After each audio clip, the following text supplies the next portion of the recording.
আসসালামু আলাইকুম। ওয়ালাইকুম আসসালাম। ভাই কিসের জন্য আসছেন? এটা কি এসআরএফ স্টুডিও? জি। রায়হান ভাই আছে? রায়হান ভাই? জি ভাই আসেন।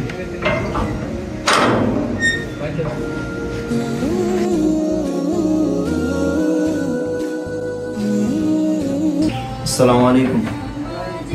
আসতে পারি? আলহামদুলিল্লাহ। কোথা থেকে আসছো? এই তো আসলাম। ও আচ্ছা, বসো। আল্লাহ হাফেজ। আচ্ছা, বসো। তাহলে ভাই কোথা থেকে আসছেন? আমরা ব্রাহ্মণবাড়িয়া থেকে আসছি। কি জন্য আসছেন? একটা রেকর্ড দেওয়ার জন্য। তো কি বিষয়ে রেকর্ড দিবা? কি গজল? চিঠি গজলটা রেকর্ড দিতে আসছি আর কি।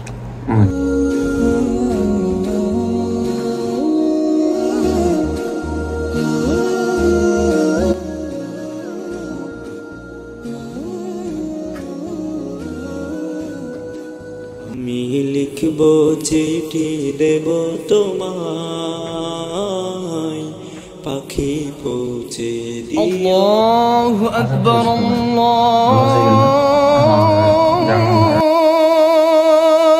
আল্লাহু আকবার।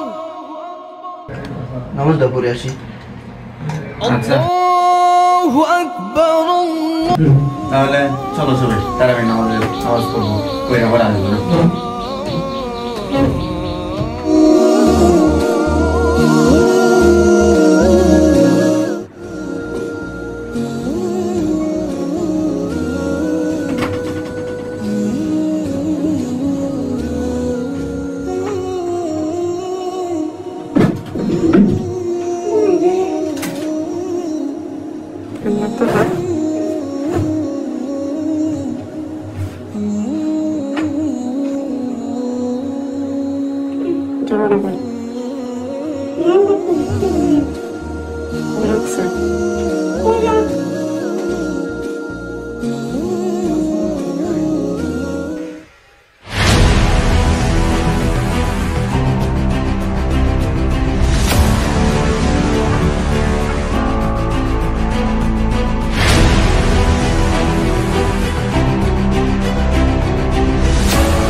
গরম লাগতেছে।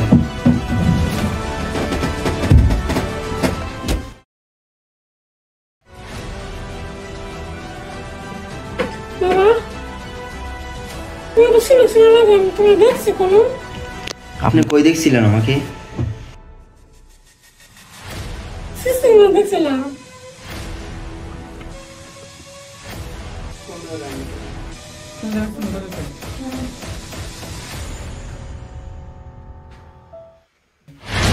তুই কোন এটা কেনা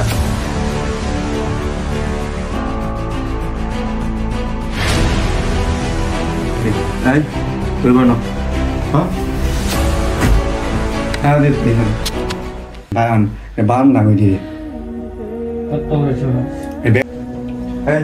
তোরা কইতে আইছস কেউ যে তোরা গেলা পাঠাইছে তোরা প্ল্যানটা গেলা পাঠা করছে তুই গেলা পাঠাইছে তোরা হ্যাঁ তোরা আইছস সুন্দর আইছস তোরা গেলা পাঠাইছে আবার হ্যাঁ তোরা পাঠাইছে লেগে মাফ কেন মাফ? ভাই প্রথমবার মতো মাফ করে দিন। আসসালামু আলাইকুম। এটি একটি ইসলামিক শিক্ষণীয় ভিডিও। যারা এই ভিডিওটি দেখছেন তাদের উদ্দেশ্যে কিছু বলতে চাই। আমরা পুরুষ যারা তারাবি নামাজের জন্য বাহির হয়ে মসজিদে যাই, তখন দেখা যায় আমাদের মা বোনেরা বাসায় একা থাকে। তখন তাদের নিরাপত্তার জন্য আমাদেরকে সতর্ক থাকতে হবে। আর পাশাপাশি মা বোনেরাও সতর্ক থাকবেন, নিরাপদে থাকবেন।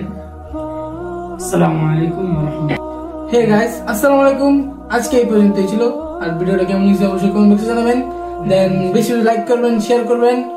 আর নেক্সট টাইমে কি রকম ভিডিও করব অবশ্যই কমেন্ট বক্সে জানিয়ে যাবেন। চ্যানেলটি সাবস্ক্রাইব করতে ভুলবেন না। আল্লাহ হাফেজ। Oh